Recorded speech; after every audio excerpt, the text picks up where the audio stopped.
Hello, this is Professor Joseph Holbrook in World Religions, REL3308. Today we're talking about Chapter 2 from Robert Elwood's book, and we're discussing the sacred in nature or indigenous religion.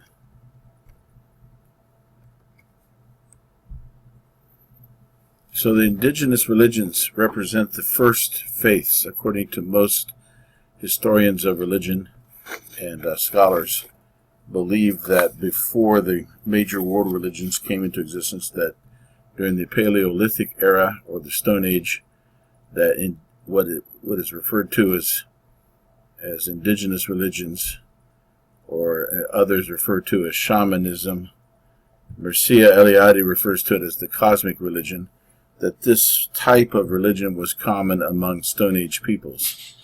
It was prehistoric religion in the sense that it was pre-literate, before written languages existed, even before the agricultural revolution, which took place between about 12,000 and 8,000 BC, depending on what area of the world. So this indigenous religion goes back as far as 35,000 years ago, perhaps even further, and traces of it can be seen in cave paintings, burial rites, implements and weapons that were left behind in the burial rites. These people were organized in tribes and clans. It was a very simple form of society, not complex or hierarchical, as would come later after the agricultural revolution. They subsisted through hunting and gathering. They occasionally may have had an archaic form of agriculture, where they may have planted a few seeds somewhat randomly and then circled back in their travels to get the produce. They may have lived also as nomadic pastoralists, where they had a few domesticated animals that they traveled with them. They believed in many kinds of spirits, a very pluralistic, varied universe of spirits. They viewed life as a journey of transition. Food was a very important source of life and was very sacred, particularly meat, food from hunting as well as gathering. All classes of people in these indigenous societies had their sacred part to play and obligations beyond their biological nature. In other words, there was a much higher level of egalitarianism between men and women, according to most scholars, in the hunting and gathering tribal structure. They viewed the natural world as sacred. The indigenous saw the sacred in everything. So the woods, the streams, the mountains, the animals, everything was viewed as part of a sacred canopy. Human life was only complete in their view in its total relationships, which included the family, the tribe, and ancestors. And so this was not an individualistic society. It was very much emphasized the collective. Mircea Eliade, a historian of religion, has called this indigenous religion cosmic religion. And he has also referred to shamanism. Shamanism, or shaman, is the term for a spiritual leader in a Siberian tribe, an indigenous tribe in Siberia.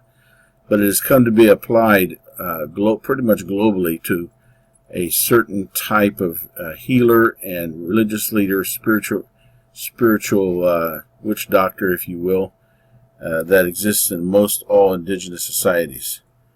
Art, symbol, and the sacred are all very intimately related in the indigenous society. Art first emerged as part of the sacred worship in cave art and the paintings of walls of caves as long ago as 35,000 years ago in France and Spain.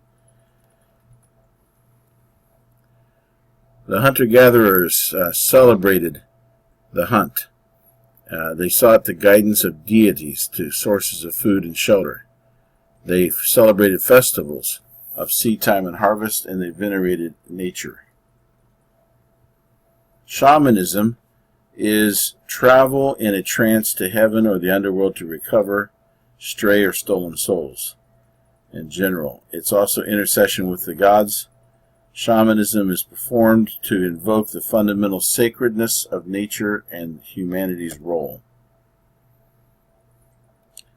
Art, symbols, myth are all central to indigenous religion, and very significant aspects. The myths tell stories of the heroes of old, ancestors who were heroes, and it is reflected within rites within certain tribes. Among the images and myths of indigenous religion are creation stories about the beginnings or cosmogonies. These include stories about where humans came from, how they were created, the origins of humanity.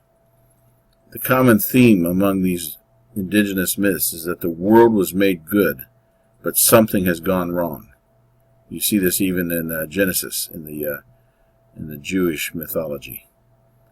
The original creator, high god, is often a deus otiosus, which means literally a resting god, but it refers to a god who is initially involved in creation and then goes away, disappears, or becomes distant and unapproachable.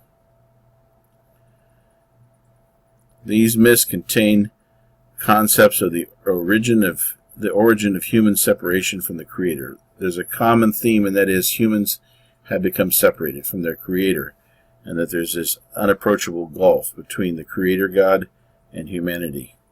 Also, there are myths about lesser deities who are intermediaries or perhaps created the world on behalf of the High God.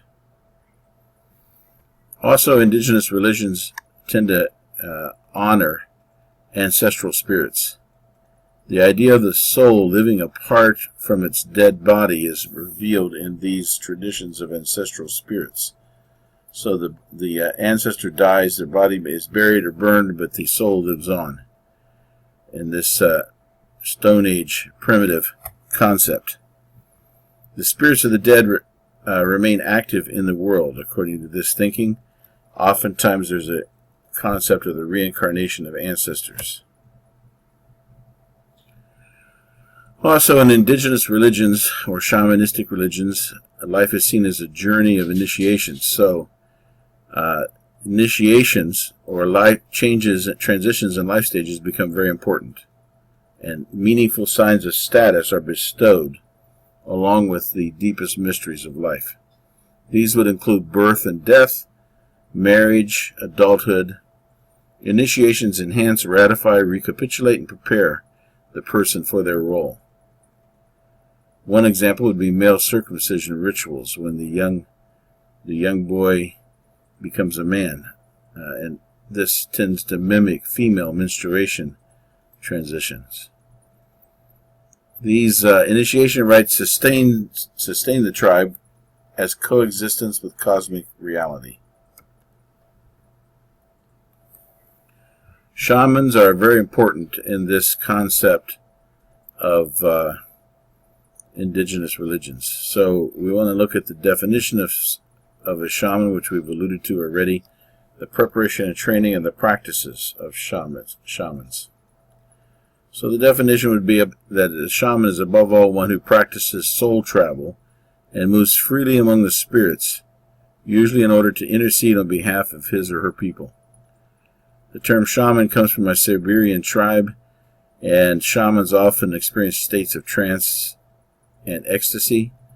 Occasionally they use intoxicants or hallucinogenics in their quests for the trance or the ecstatic experience. Some shamans will debunk their own work and call it just lies and tricks as a way of kind of downplaying and emphasizing the entertainment aspect or the showmanship of shamanism. In their preparation and training, shamans often experience a call. They must go through a series of trials and extreme ordeals. They often experience a variety of torments, even mental and psychological torment. Sometimes these torments are interpreted as coming from evil spirits who are trying to oppose them. The shaman must embrace the call. There is no option to ever live a normal life for a shaman. Shamans are occasionally trained by older practitioners.